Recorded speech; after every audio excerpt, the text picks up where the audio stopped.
예루살렘에 이르니 형제들이 우리를 기꺼이 영접하거늘 그 이튿날 바울이 우리와 함께 야고보에게로 들어가니 장로들도 다 있더라. 바울이 문안하고 하나님이 자기의 사역으로 말미암아 이방 가운데서 하신 일을 낱낱이 말하니 그들이 듣고 하나님께 영광을 돌리고 바울더러 이르되 형제여 그대도 보는 바에 유대인 중에 믿는 자 수만 명이 있으니 다 율법의 열성을 가진 자라. 내가 이방에 있는 모든 유대인을 가르치되 모세를 배반하고 아들들에게 할례를 행하지 말고 또 관습을 지키지 말라 한담을 그들이 들었도다. 그러면 어찌할꼬 그들이 필연 그대가 온 것을 들으리니 우리가 말하는 이대로 하라. 서원한 네 사람이 우리에게 있으니 그들 데리고 함께 결례를 행하고 그들을 위하여 비용을 내어 머리를 깎게 하라. 그러면 모든 사람이 그대에 대하여 들은 것이 사실이 아니고 그대도 율법을 지켜 행하는 줄로 알 것이라. 주를 믿는 이방인에게는 우리가 우상의 제물과 피와 목매어 죽인 것과 음행을 피할 것을 결의하고 편지하였느니라 하니 바울이 이 사람들을 데리고 이튿날 그들과 함께 결례를 행하고 성전에 들어가서 각 사람을 위하여 제사 드릴 때까지의 결례 기간이 만개된 것을 신고하니라. 그 이래가 거의 참에 아시아로부터 온 유대인들이 성전에서 바울을 보고 모든 무리를 충동하여 그를 붙들고 외치되 이스라엘 사람들아 도오라. 이 사람은 각처에서 우리 백성과 율법과 이곳을 비방하여 모든 사람을 가르치는 그 자인데 또 헬라인을 데리고 성전에 들어가서 이 거룩한 곳을 더럽혔다 하니 이는 그들이 전에 에베소 사람 드로비모가 바울과 함께 시내에 있음을 보고 바울이 그를 성전에 데리고 들어간 줄로 생각함이라. 온 성이 소동하여 백성이 달려와 모여 바울을 잡아 성전 밖으로 끌고 나가니 문들이 곧 닫히더라. 아멘. 우리는 스포츠를 볼 때 선수들이 어려운 훈련을 이겨내고 좋은 성과를 내는 것을 보면서 감동을 합니다. 신앙에서 역시 마찬가지입니다. 사도 바울을 통해서 우리가 많은 도전을 받는데 그 하나님 영광을 위한 목표를 세우고 어떠한 각오로 달려가는지를 오늘 말씀을 통해서 보면서 함께 몇 가지로 은혜를 나누기를 원합니다. 사도 바울은 제3차 전도 여행 시에 많은 사람들, 아가보라고 하는 선지자와 또 여러 사람들이 성령의 감동하심으로 울면서까지 바울이 예루살렘으로 가는 것을 만류를 하는 것을 볼 수가 있습니다. 그가 거기에 가면 결박을 당하고 죽음을 당할 그러한 어려움을 겪게 될 것을 만류를 했지만 사도 바울은 내가 이뿐 아니라 죽음까지도 두려워하지 않노라 하면서 예루살렘으로 나아가는 것을 볼 수가 있습니다. 예루살렘에서 바울은 야고보를 만나 그간에 있었던 이방인 선교 사역에 대한 이야기를 해주고 서로가 크게 기뻐합니다. 야고보는 기뻐하면서도 무리한 부분을 이야기를 해주는데 예루살렘의 수많은 유태인 크리스찬들이 사도 바울을 오해하고 있다라고 하는 이야기였습니다. 그들은 사도 바울이 모세를 배반을 하고 아들에게 할례를 행하는 관습을 지키지 말라고 이야기한다라고 하는 말을 해주면서 이러한 오해를 풀기 위해서 마침 서원을 하고 결례를 기다리고 있는 네 사람의 비용을 대는 일, 이것을 거룩하게 생각을 했는데 이러한 일을 하는 것을 경건하게 생각을 했는데 그들의 비용을 대줄 것을 제안을 하고 바울은 야고보의 이 제안을 수용하는 것을 볼 수가 있습니다.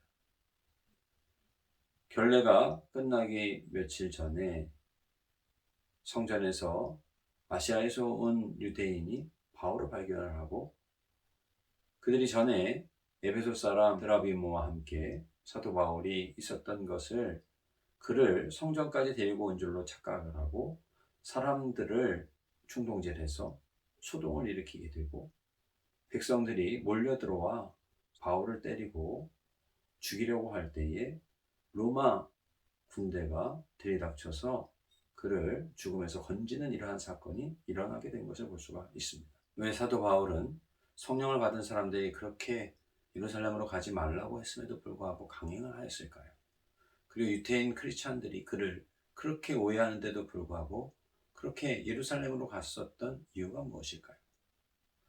이러한 이야기를 앞서 우리는 사도 바울이 예수 믿는 사람들을 핍박했던 때를 돌이켜볼 필요가 있습니다. 그는 스데반이 죽을 때에 그 옷을 증거로 맡고 있었고 다메섹까지 대제사장에게 공문을 받아가지고 가서 예수 믿는 자들을 옥에 가두려고 했던 사람이 사도 바울이었습니다. 그랬던 그가 다메섹에서 부활하신 예수님을 만나고 이방인을 위한 사도로 부름을 받고 성령의 인도하신 가운데 그 즉시 예수가 주님이시라는 사실을 증거하는 특심을 가졌던 것을 우리는 생각해 보아야 합니다. 예수 그리스도로 말미암아 그 은혜 가운데 구원함을 얻었다라고 말하는 사람들은 태반입니다. 그런데 그 은혜를 깨닫는 사람은 적습니다. 또 그 은혜를 깨달았다 할지라도 그 은혜대로 행하는 사람은 거의 찾아볼 수가 없습니다. 우리는 사도 바울이 많은 사람들의 만류에도 불구하고 오해받을 것임에도 불구하고 행한 것으로 세 가지를 살펴볼 수가 있습니다. 첫 번째로는 그의 겸손한 희생의 모습입니다. 사도 바울은 결례를 행하기를 기다리는 4명의 유대인들을 위한 비용을 댄 것을 볼 수가 있습니다. 그는 이방인을 위한 사도로 부름을 받았지만 실상 동족들이 예수 믿고 구원받기를 더 간절하게 원했는지도 모르겠습니다. 그는 사명을 위해서는 죽음도 두려워하지 않았지만 괜한 오해로 인해서 복음의 장애가 되는 일을 막기 위해서 겸손하게 자신을 낮추고 희생하며 야고보의 제안을 받아들이는 것을 볼 수가 있는 것입니다. 두 번째로는 더 깊은 은혜로 나아가는 모습입니다. 사도 바울은 하나님께서 하시지 않으면 행할 수 없는 일을 위해서 멈춰서는 것이 아니라 성령의 인도하심을 구하면서 더 깊은 은혜로 나아가는 것을 볼 수가 있습니다. 예수님께서 그리스도이심을 베드로가 고백을 하지 않았습니까? 그때 주님은 기뻐하셨습니다. 그런데 주님께서 십자가의 고난과 부활을 말씀하시자 이를 막아서려고 할 때에는 주님께서 베드로를 꾸짖는 것을 우리는 기억하고 있습니다. 마찬가지로 사도 바울은 주님의 더 깊은 은혜로 나아가는 일에 결코 멈춰서지 않았던 것을 볼 수가 있습니다. 세 번째로 예수님을 본받는 바울의 모습입니다. 우리는 예수님께서 우리를 위해서 십자가를 지셨다는 사실을 늘 고백을 하면서도 감사를 하면서도 그것은 그분이 하나님의 아들이시기 때문에 할 수 있는 일이라고 이야기하며 우리는 세상 영광을 위하여는 또 세상의 사람들의 인정을 받기 위해서는 열심을 내면서도 하나님의 영광을 위해서는 끝까지 나아가려고 하지 않을 때가 많습니다. 그러나 바울은 세상 사람들의 인정이 아니라 하나님의 인정을 받는 것을 목표로 달려가고 있는 것을 볼 수가 있습니다. 마치 전장에 나아가는 장수가 죽음을 두려워하지 않고 담대히 나아가는 것처럼 그는 성령님의 인도하심을 구하면서 담대히 주의 복음을 증거하고 나아가고 있는 것입니다. 사도 바울은 많은 사람들의 만류에도 불구하고 예루살렘으로 나아갔고 결국 그곳에서 고난을 당합니다마는 이것이야말로 하나님 앞에 영광을 돌려드리는 모습인 것을 우리가 오늘 말씀을 통해서 보게 되는 것입니다. 사랑하는 성도 여러분, 주님의 영광을 위하여 더 깊은 은혜로 나아가며 우리에게 희생의 본을 보여주신 예수 그리스도의 뒤를 쫓은 사도 바울처럼 오늘 우리 역시 담대히 어떠한 고난도 이기며 주님께 영광을 돌려드리는 삶을 살아가는 우리 모든 성도님들이 되시기를 간절히 원합니다.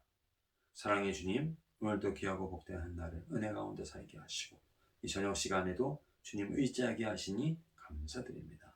주님, 저희들은 주님 영광에 살기 원합니다. 사도 바울처럼 희생을 두려워하지 않게 하시고 더 깊은 은혜로 나아가게 하여 주시옵소서. 또 저희들 하나님 영광 위하여 본을 보여주시고 희생하신 예수 그리스도를 본받은 사도 바울처럼 저희들도 주님의 그 은혜를 말하는 것뿐만 아니라 본받는 자가 되게 하여 주옵소서.